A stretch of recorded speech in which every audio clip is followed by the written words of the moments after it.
next topic, that is components of demand for foreign exchange and supply of foreign exchange. Means basically in this topic we are going to discuss about the sources of foreign exchange, means from where we can have the foreign currency, and the reason for the demand of foreign exchange, means why we need foreign currencies. Clear?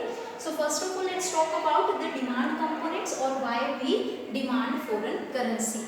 The first reason of demand for foreign currency is repayment of international loans. Means if we have taken earlier the loans from the foreign government or from the foreign institutions, then now they are to be repaid back and they will be repaid in their currency, in the foreign currency. Clear? So this is the first component of demand for the foreign exchange. We need foreign exchange to repay our earlier international loans taken from the foreigners or foreign governments. Next reason to demand the foreign exchange is investment in rest of the world.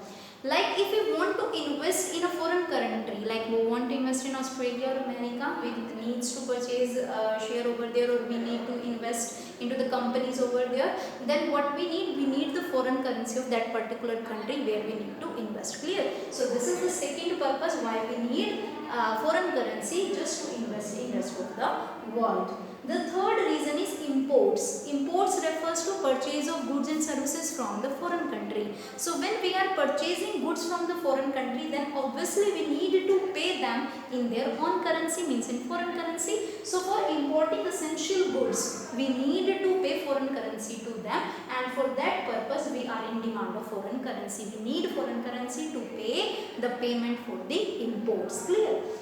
Next is direct purchases abroad. Direct purchases abroad means generally the people of one country visits the another country as a tourist. Clear? So at that time when we have been gone there as a tourist, then we may buy something from their market.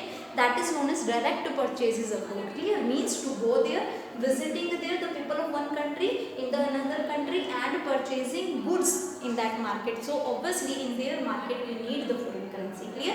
So at that time also the people of one country needs foreign currency to pay them for the direct purchases abroad. Clear?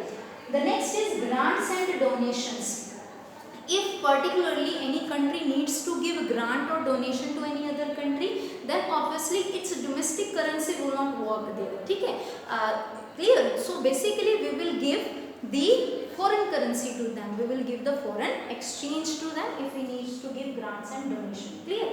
And next is payment of income. Payment of income means when any factor of production from rest of the world is working for us. Means any factor of production which is working for us, it could be labor, it could be land, it could be capital that we have bought up from there. So for that purpose we need to pay them, and we will pay them into their own currency, not in our currency. Clear? So for the payment of income to the factors of production from rest of the world, it is generally refers to income paid to abroad. Clear? So this is the income or factor income paid to abroad for the services they have given to us. Clear? So for all these purpose we need foreign currency or foreign exchange to cope up the needs of the foreigners, or to cope up our needs of foreign exchange. Clear? So these are the reasons why we demand foreign currencies. Clear? Next we talk about the supply side, why we need to supply or from where we are having the foreign exchange, means the sources or where we get the supply of foreign exchange. The first is exports. The main component of supply of foreign exchange for us is exports. Exports means sale of domestic goods to the foreign market and getting in return the money. Clear? That is, export refers to sale of goods to the foreign countries or abroad. And from there, when we are selling our goods to them, then we are having foreign currency as the payment or as a receipt. Clear? So basically exports is the major source of supply of foreign exchange into our country. Clear? Next is investment from abroad. When any person living in abroad or a foreigner or any foreign institution is investing into our country, then no doubt they will be having their own currency, which is for us is a foreign currency. Clear? So they will invest from abroad into our country in their own currency, but that is also a source of foreign exchange for us. They will give us the foreign currency which they were having. Clear? Next is direct purchases by foreigners. Like we visit the other countries people also visit visit our country as tourists, and when they came here they also purchase, when they come here they also purchases goods from the market, from the local markets here. So here they their foreign currency will not work. They need to have to convert firstly into our domestic currency, then they can purchase. Clear? So for that purpose also they must be having their currency to be converted into our currency. So they will give us the foreign currency, then it will be converted into the domestic currency. Clear? So for the direct purchases by the foreigners, we get the foreign currency or foreign exchange. Clear? Next is loans from rest of the world.